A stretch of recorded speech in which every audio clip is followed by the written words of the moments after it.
Welcome to our channel. Today we how to install MyBird Smart Irrigation Controller with MyBird app. Complete guide step by step clearly.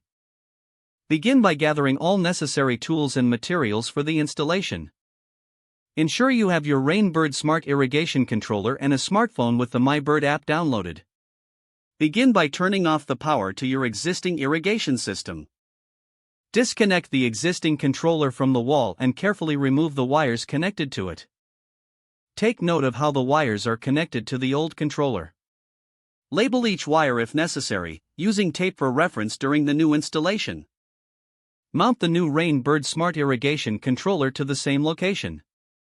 Connect each wire to the corresponding terminals on the MyBird controller.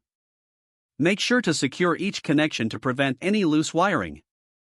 Once all wires are connected, restore power to the irrigation system.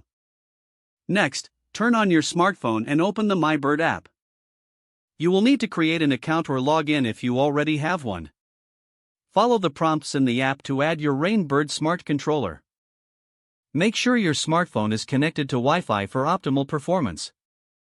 The installation process in the app will guide you through configuring your irrigation settings. Select your watering zones and set the specific schedules for each one.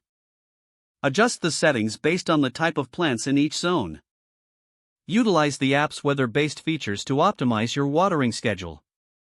Once you've completed the configuration, review all your settings for accuracy. Save your settings in the MyBird app to finalize your installation. Test your irrigation system by manually activating each zone through the app.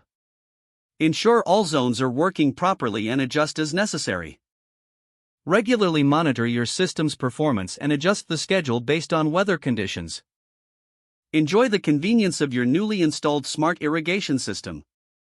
If the page does not load, refresh the browser or try again in a private or incognito window. Make sure you are using the correct email address, then retype it carefully to avoid small typos. If your password is not accepted, use the reset option and create a new strong password you can remember. Check your spam folder for verification or security emails, then complete any requested confirmation steps. Don't forget to like this video and subscribe to our channel for more step-by-step tech guides.